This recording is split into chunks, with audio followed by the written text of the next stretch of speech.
Yay. Hey, Kristen, how are you? I am well. So my forewarning to everybody is 12 o'clock is kind of like the witching hour for us. Fireman Sam's on, but just forewarning. So Hey, I think we're all dealing kind of with the same thing. Like I have some people like scattered about and like hopefully they just stay put for the moment. So we'll make it fairly brief as long as everybody's got their questions answered so that we can go back to our regularly scheduled program, which is now dealing with a lot of things and kids. So I think we all feel that same pressure. So just to give a little intro for anybody who doesn't know, I'm Kitty Kistler, Executive Life Coach and founder of the Life First Approach, which is helping women tackle every day a little easier and more effectively. And we started these conversations, work from home survival chats, so that we can go through this process of transitioning together with so many women coming home to work and on top of it being thrown into different scenarios and situations where we're taking care of other people and we're battling children and all these other lifestyle things at the same time, not to mention our own emotions and isolations and stressors. We're just trying to put it all together so that it makes sense. We have the right information in front of us and we're connected to the right people to make this a lot easier transition for everyone. So I'm going to welcome Kristen in. She is a financial coach. Sorry, I just lost my train of thought. But Profit First is her specialty, and she owns Financial Fitness, which is amazing all the way around. So go ahead, Kristen, give us a little intro. yeah, absolutely. So I specialize in working with small business owners and their finances in both the business and the personal end. I think my brain is just not there either. But It's Friday. my sweet spot is really working there all the way through from the business, figuring out how much you need to bring home, how things can be set up a little bit better, cash flow systems, all of that into place, basically organizing your money for lack of better, systems and structures. And then we dig in deep to the personal end to make sure that what you're bringing home, now that you're actually bringing home money from the business, that you are actually doing something productive with it there also, and managing your finances so that you can ultimately build wealth. I do also work with a few personal clients, still personal only W-2 jobs. They're just more limited. I take on only 2 new clients a month at this rate with that. And it's still fun, but I do gear everything more towards a small business owner, an entrepreneur who is looking to grow a side hustle, a business, and that, because I also do a little bit of into the marketing and business coaching as well. So most of my conversations lately have been around stimulus package, stopping the bleeding, what's available, what are good options, what are bad options. So since it's a small group, I'd love to be able to talk to you about all these things as far as working from home, tax deductions, things like that. But, I'd love to know what you ladies have very specifically also like to gear this conversation to be useful for you on exactly what would help you the most. Does that make sense? Is that? Yeah, so that's awesome. And I know we have Brenda here. Brenda's actually, we're going to give her a big thank you. She's on the front lines working in the hospitals right now. So that's pretty awesome that she's going forward and helping us all. She has questions about the stimulus package. Okay. Lindsay, I know, has questions about that as well. And the other thing that I just kind of wanted to, I've been hearing some chatter around what should we be tracking in terms of working from home. So even though you work more with small business and entrepreneurs, so many of us were forced into a situation where we're bringing home the corporate work.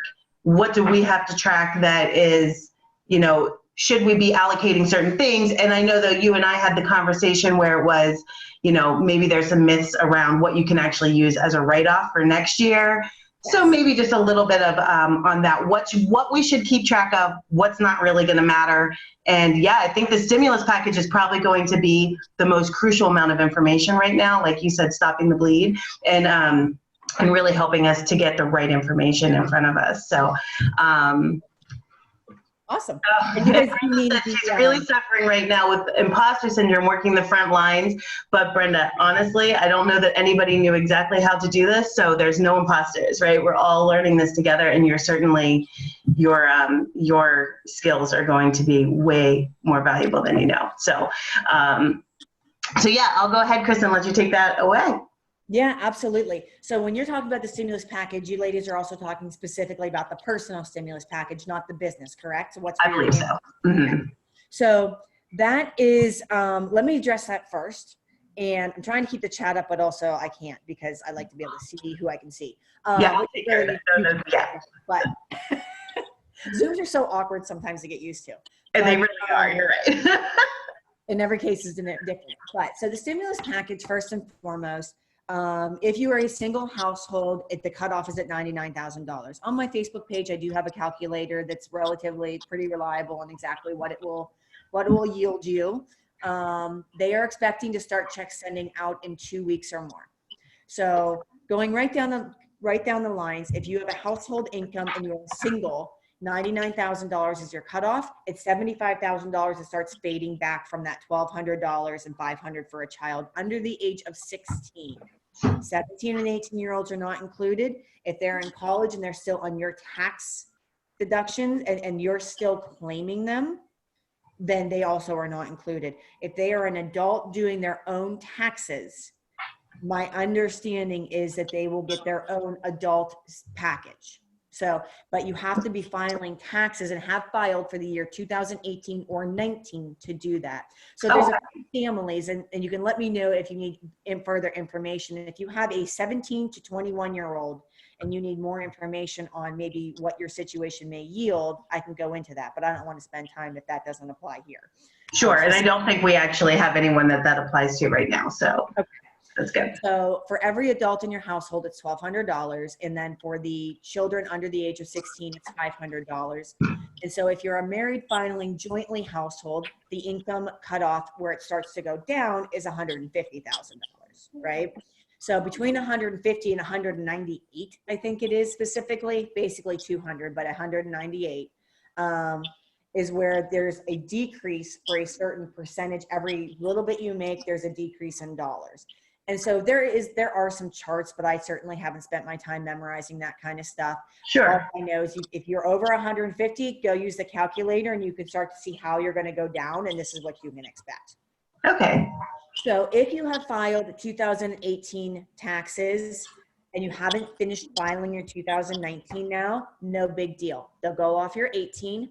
Once you file your 19, if you happen to be not, eligible, let's say you made 250 and you didn't even know it, but you know, after your adjusted gross income, there is no clawback. They're not going to ask you to pay it back. Okay. Now, all of this, now, if you haven't even filed 2018-19, I do have people who are a year behind on filing and you've only filed 17, you have to get that 18 filed in order to be eligible. Okay. So I don't know a lot more detail on that, except for that if that's your case, that you have to file and then you may have to submit a request. Otherwise, there's really no request, nothing you need to do. It's just coming to you. If you are, let's just say, a family of 4 and you fall in a $100,000 range for the year, you're basically going to get 12, 24, 5 and 5, $3,400. Okay? Oh, okay. Yeah. And you can expect to see that if you have filed previously, like e-filed, so they have your bank account on, then you just get it into your bank account. Oh, nice. So they'll just do a direct deposit. Absolutely. If Got you have switched banks since then, you're going to have a delay because they're going to have some bounce back and this and that. I have seen where like they have websites that you can kind of go to, but do you guys have, I'm sure that you can only understand and imagine like what's going on right now with the SBA loans is, and the unemployment rate is things have skyrocketed and what they were expecting. And I don't know why they weren't expecting this, but you know, everything is taking way longer than expected. So the stimulus package, they are, you know, they may say that you can call and like have it redirected, but I wouldn't put a lot of faith into that. It may go bounce back, come back to you. Check with your accountant. They probably have some more information specifically about that, if that's you. No, fantastic. But yeah, nothing else really needs to be done. It will just come to you if you have filed 2018 or 19 taxes. If you are about to file 2019 and you haven't, and you happen to make more than that $200,000, but you're in a bad position this year and things have dropped, because this is all based on your past history, right? Right. If things change, then I do suggest you just hold off on filing because extension days have been added now to July 15th. And I've seen some people in that where they've been drastically affected January, February this year for whatever reason. Sales have dropped in their business, or they had extra bonuses this year and they didn't get them this past year. They don't technically qualify if they file, but they qualified before. And so, you got to put your family first. So when it comes down all around to this, you've got to cover your 4 walls in your household first and go back to your shelter, utilities. Hold on.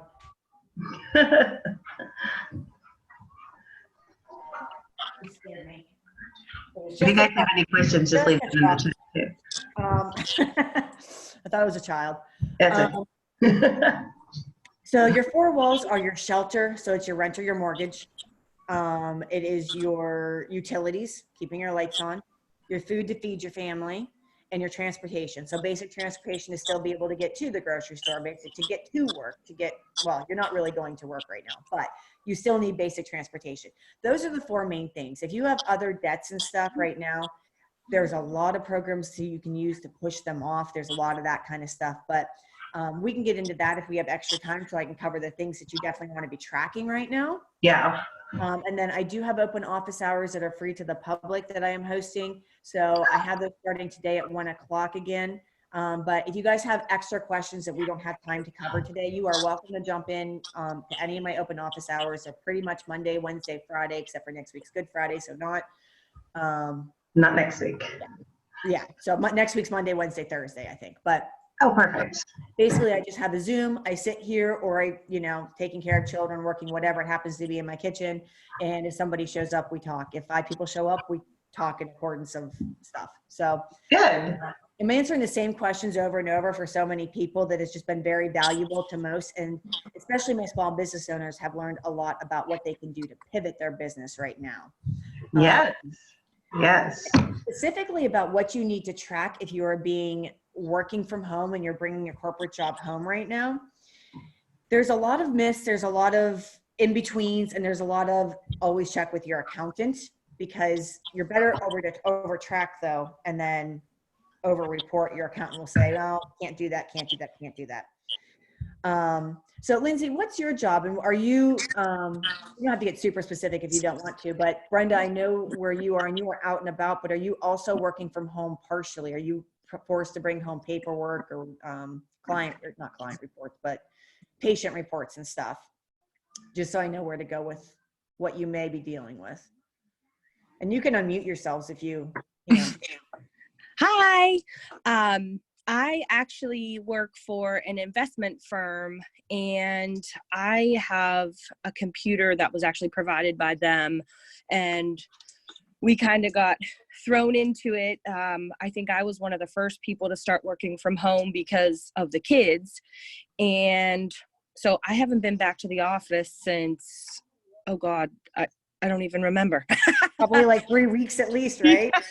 Yes, it was, whenever the first round of everyone going home and the schools were like, hey, yeah, sorry, we can't take your kids anymore. So, but yeah, so nothing major. I mean, luckily I don't have a ton of added expenses. I just bought myself some notebooks and pens, but realistically, I'm not a tax account by any means, but I know, like, as far as standard deductions and things, that's not gonna get me over the hump. I don't know if I can even claim that up to a certain amount, so I'm not hugely concerned. So yeah, but you want to take advantage of everything you possibly can, right? Like, yeah, at least I want you to take advantage of everything you can. So I am all about, you have to pay your money due to the government, but not a penny more. So let's make sure that you're tracking what you can. So that gives me a really good place to go with on that for sure. And then Brenda, you're still at the hospital 3 to 4 days a week and just traveling. So you are basically normal as always, if not maybe more coming down the road. So anything that you have to buy specifically because you were thrown into this. So Lindsay, you said that your company already had a computer or a laptop for you, which is awesome. if anybody, Katie or Kitty, I know you're recording this. So if you had to buy a computer because maybe you had a desktop there and they didn't want to furnish it, whatever reason, but it has to be specifically regulated. It can't be like, it has to be like it came from top down and they told you needed to do that to be effective.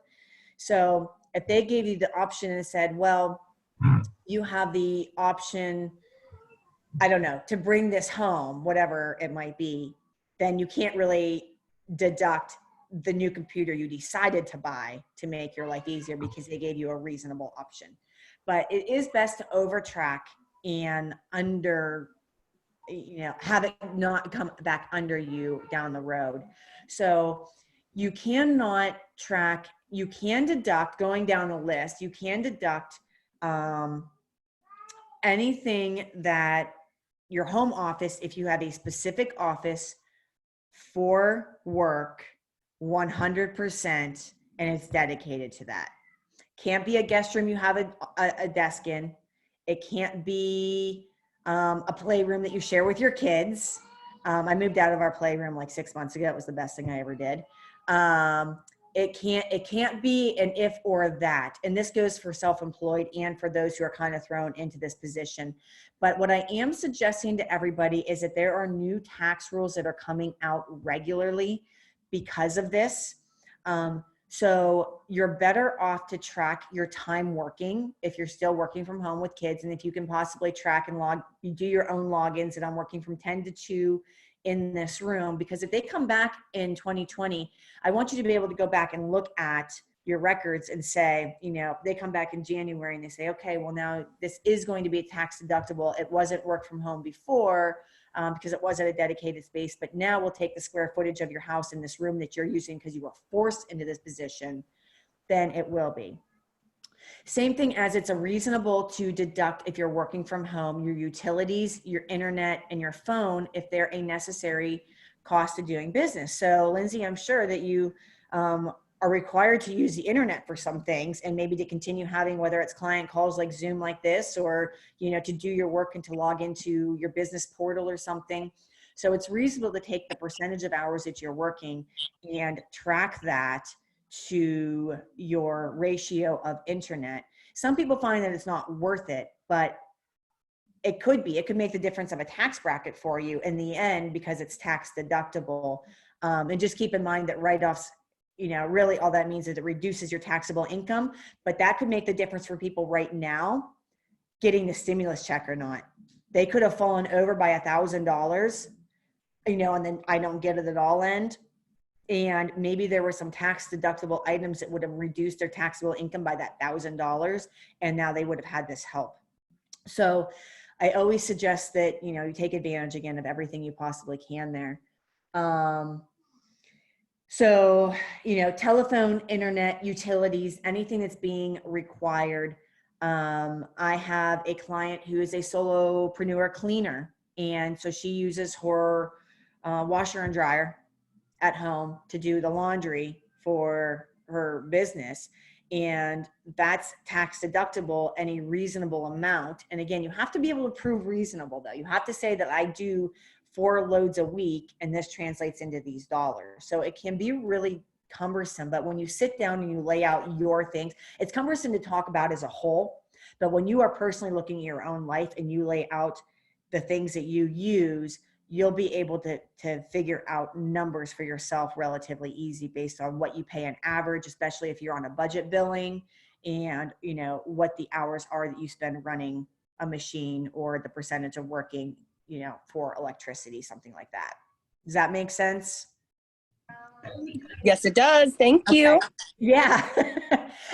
There's just no easy answers at all of this. This is so, it's so accountant-like, and I'm not an accountant. I'm a numbers person, but I'm not I'm more behavioral structure, and those kind of things than the specifics, the lingo. But it's an accountant answer to say it all depends, but it truly just all depends in these scenarios. Sure. And is there any chance that next year they would say, we know so many people had to work from home? Would they possibly ever change that to be, if you don't track it now, you're kind of screwed because they're, sometimes it's like, well, we probably didn't have people tracking it, but we'll throw it in there as an added bonus if you did, kind of thing. Like, could that change? It could change. Yeah. So here's a change that I'm expecting from my business owners is if you have additional expenses due to the coronavirus, because you're still operating and you had to go buy Clorox wipes. My husband's business is a perfect example. They don't buy Clorox wipes, and it wouldn't be tax deductible if they did. It's an expense. However, they had to go out and buy like 50 bottles of, they had to buy a Clorox wipe for each truck and each guy. We have 30 employees, 25 trucks.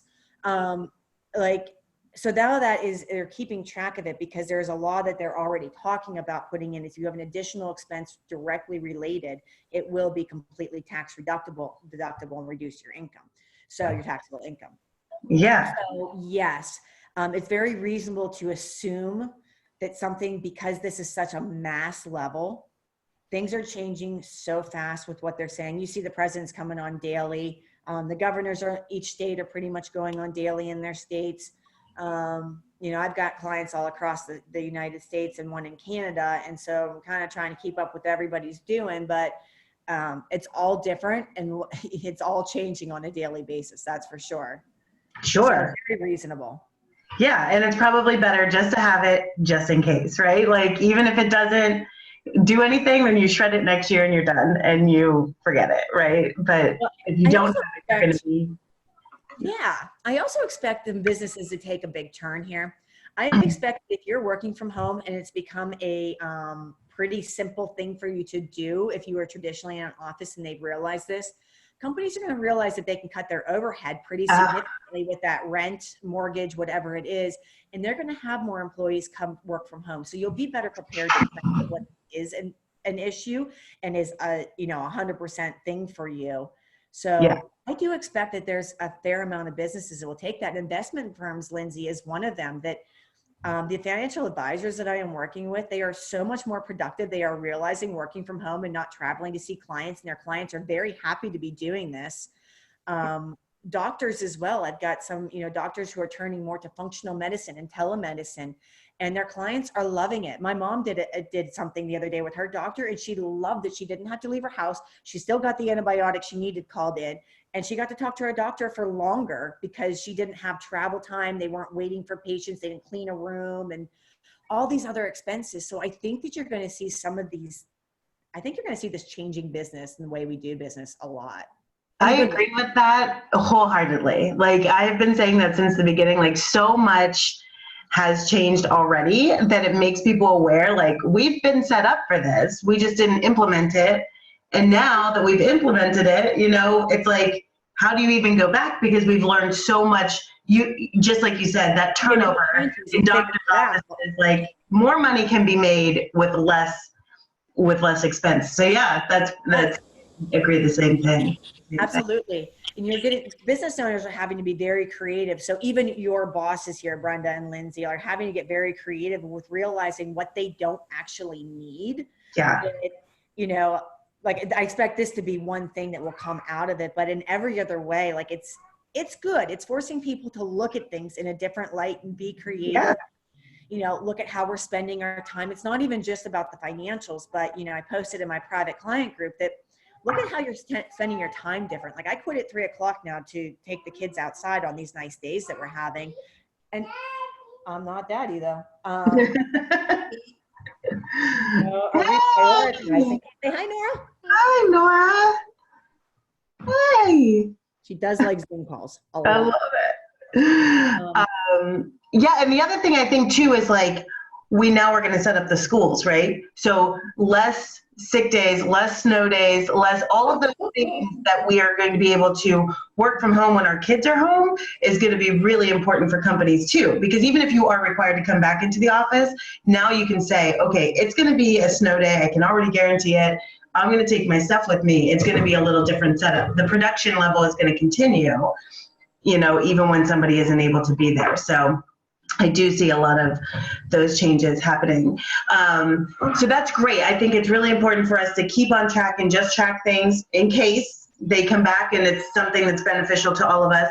The stimulus package amazing, just because we don't have to do anything extra. So you're not going to miss a deadline, or you're not going to feel like, oh God, I forgot, or I didn't get that email.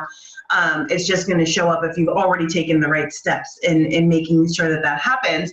Now, about what would you say? I know that there's a lot of programs out there, and you've already kind of hit on that in terms of just talking, like we did it with our car loan, just went ahead and I talked to you about that. And I was like, well, there are some things I want to continue just going forward with because it didn't make sense. But, and I think utility companies have laxed their requirements right now. So if you are struggling, from what I've understood from our utility companies, is they are understanding. So they'll work with you too, just keeping in touch with them and make sure that you're connecting with them. But yeah, when it comes to what you should be looking at, because I know you told me cash is king right now, and it's been proven because I've had more cash to be able to go and buy the things that we need when they are available, rather than being like, I gotta wait. I got to wait until that next check comes in, and we're losing bonus money right now. So it is a little bit of an effect for us, but we have been very fortunate that, we've both been able to still work. And so John works away from the home. He's essential. So that's, it's helped, it's hurt a little, but we've also still been able to manage. But that coming into play, like, what would you say right now? In the immediate, what should we be doing to keep the cash in the bank? And B, what should we do if this ever happens again? Like, where should we have that savings, or what should we be doing to make sure that we have it? Okay. Super good question. Getting on in love with your money right now is like the best thing that you can do. And this is forcing people to look at it, right? It's forcing us to make decisions and look at this really seriously. So one of the best things to do in the immediate now to protect your family, once again, cash is king, 4 walls. But with that said, there's a process that I kind of go down through first. So 1, look at your expenses, evaluate what you really don't need. Do you have Hulu Live and you really can just use regular Hulu for $6.99 and shave $40 a month, okay? Trust me, the kids will never know the difference. They watch free YouTube and Amazon Prime. Yeah. So, look at the level of like what you really need. And again, I think we're learning a lot about ourselves in this time, and a lot about what we do and don't need. We miss things, right? I saw somebody said the other day, like, I miss my Target run, but I just realized how much I don't need it. I miss my Starbucks, but I've totally just realized how much I don't actually need it and what I'm saving. So, in a good way, I hate to look past all the crap that's happening. And Brenda, you are probably seeing all of the crap times 100. But I am choosing to look at all of the rose-colored stuff that we can get out of this, and how we can transform business, our life, our debt, and our future wealth-building activities out of this. So it does really suck on a lot of levels for a lot of people right now. But so the first process is look through that needs and wants, cut some things, start to get a little more serious about like, okay. And if you're taking advantage of still pickups like at grocery or anything, you can cut your groceries pretty easily. It's really hard when you're going through the grocery store panic buying, but you're also, if you are going through the store, you're also going by yourself right now, where it's easier to think, track, and not have them throwing in Oreos, cookies, and that's also my husband. You know what I mean? But it's a very calculated list these days, right? Yeah. So you can kind of evaluate your food budget, because that's a black hole for most people. Yeah. By all means, please look. I know I use my kids as an example a lot. And that's okay. My poor husband. But we've learned so much. If you're looking at your debt, so if you have credit card debt, I'm suggesting you call and take advantage of seeing if they will offer you no payments, no penalties, reduce your interest, things like that right now.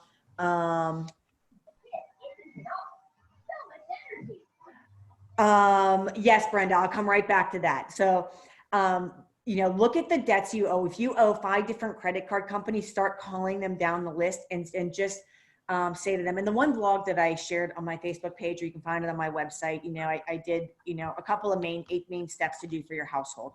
Honey, please. In that, I kind of wrote a little script of like what to say to your credit cards and your creditors at this time. But if they will push off your payments, interest-free, no recourse, right? No payment, no penalty, do it. Yeah. excuse me, push for it. Most of them have a direct line on their website now to go to. Yeah. I mean, this was, yeah, she said. Most of them have like a direct line on the website now for you to go to do that. This was even a week ago. Again, things have rapidly changed again since then for what people are offering, but most places are offering help in some way. Yeah, just not to interrupt you, but for our car payments, literally I went on to make the payment and I thought, okay, I'm going to actually just take a look at it now while I'm on here. And I clicked the thing, it asked me 30, 60, 90 or 120 days, and gave what happens, what you're expected and what is coming. And that was it. And they reminded you to go in and cancel any pending payments. And then just said and done. Like, that's awesome.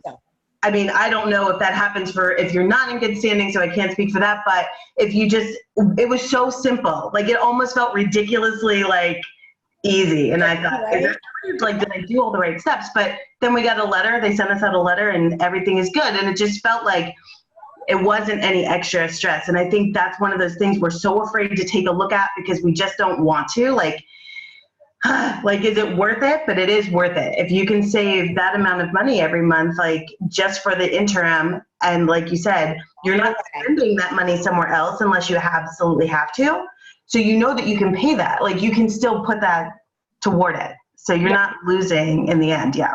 And so a lot of those programs with the cars and mortgages, you can look at the same thing and see what yours is offering. There are some that are good and like absolutely no payment, no interest, or maybe they're only charging you the interest only. Baby doll, please. Right. They're only charging you the interest. There are some that are going to ask for all of that back due in full when this is over. I was on with a client this morning. We looked at her mortgage. They are very upfront online on hers and said, you can absolutely pause it for 30, 60, or 90 days, but in those 30, 60, or 90 days, we're going to want 1, 2, 3, or 4 extra payments. Yeah. Obviously not, if that's the case and you want to try to make every effort to pay it now, keep it going. But if they're giving you that ability to just push it and tack it on to the end, I don't want you to go any longer, but typically when I'm working with somebody, we look how we can shorten it anyway. Yeah. So, kick it down the road, but just not the road like 3 months where you still have to pay it in a lump sum. But pile that. Yes. And that's what we did find that with our mortgage. And so we just continued on because it was like, it's easier to do it now. It's already allocated for, and we'll just continue. Yeah. Yes. And so the mortgage is also depending on who, there's a couple of big banks out there that really aren't so friendly to everybody. And they are offering to do the forbearance, but they are also not saying what will happen at the end of that 90 days. And when you have a questionable one like that, I would really make the effort to pay it, because what they're doing on the one, I have another coach who actually called to see what would happen. They said that it will be whoever supports their loan, which is not that same bank, will make that decision, and they may be forced to a loan modification, which in case they would lose their interest rate that they already have in some of the progress they've already made. Right. So you just want to make sure you're reading everything very carefully. But I do want, it is a great idea to look and see anything you can postpone. Brenda asked about freezing. So I am aware, specifically gyms, I have a client who has a Planet Fitness, and I guess they sent out an email and said that they would actually go ahead and freeze all of their clients. However, then they automatically drew it anyway yesterday. So again, it's just the case of, are they organized? Are they doing what they're saying they're doing? I think that it is very reasonable to call your gym if they are not providing you an online access option. So a lot of my boutique gyms, I've got a couple of like spin and yoga studios, and they're actually turned into offering online accountability, and they're doing live Zoom classes, and they're making it so much fun. In that case, I don't think it's fair to ask them to suspend because they're still working for you and your accountability. But I do think that it's fair that if you say that this doesn't fit my budget right now, that doesn't fit your budget. And it's very fair to say, I need to suspend my membership in the median time. And I would love to come back to you when it's the right time to do that. There are plenty of other people when they are optional in your life like that, like a gym membership, you love it, but you want to do it. One of the cycles, Down in the South Hill specifically is doing that, and I think they do it anyway. But I saw that they were doing that. Is it Sweat Pittsburgh? I don't know if that's the same one you're talking about, Lindsay. If you're even local, but I think that that's super awesome. They're finding ways to be creative to help out their clients and to keep people doing stuff. You know, motivated, doing what they're doing. This is a time to make sure that you. Oh, awesome. So it's always good to know different places and what they're doing and learning about this stuff. But, you know, this is a time to absolutely minimize your expenses. But also if you already have been working on a budget and you've already budgeted out for some of these things, maybe you continue to support your small local businesses on that end. So if it is a local boutique and you have it in your budget and you're still doing it, that's one thing. But you have to remember this is about protecting your family first. So you always protect your four walls and your family, because then you will breathe better to go on and do anything and support anybody down the road better. So it's a fine mix of where you are personally and financially already coming into this. Some people are in a really bad position. They were already cash flow tight. They were already maxed out and leveraged up to the eyeballs. And this was just, this was just a hit on the back of the head that they can't handle. And in those cases, I don't suggest that they still support their local businesses in any way, shape, or form. Like, yeah, don't take takeout once a month. Don't take takeout once a week. You have to do you. So it's, again, one of those answers. It's not the same for everybody. Sure. And I don't think you're going to always have, everybody's situation is clearly going to be so different, but that's so helpful because, yeah, you have to make sure that you're protecting and taking care of yourself. And more so because what we decided was, it's great so that we can make the right changes and we know that everything's getting covered. But if you do get critically ill, even if it's not necessarily COVID, but it's something else in this time period, like you're going to need the money. Like you're just going to need to be able to take care of the things that you need to take care of. And like you said, if you already strapped, how do you afford additional medications, or how do you afford anything else that's going on right now? Or even just the things that weren't as highly priced as they are now. Just basic stuff has gone up, and we've seen supply and demand on that too. So it's just really important to make sure that you've got the money to take care of the things that need to be taken care of, because food is hard to come by. And when you can finally get the bag of chicken that you've been waiting for, That's unbelievable, right? Right. I haven't been able to find one. So if anybody has an idea of the stock market, if you ordered the chicken nuggets, have the cash on hand to be able to do that. So, well, hey, I appreciate it. What I'm going to do is, I know you have open office hours coming up, so I'm going to direct everybody over there if they have more questions. This replay will come up. So again, Kristen, it'll be awesome to let them know that next week you'll have some open office hours as well. So if anybody's catching the replay, hook up with Kristen. I'll put in the email, I'll put the link to get to her and to get all the information over so that they can connect with you and all of your vital info.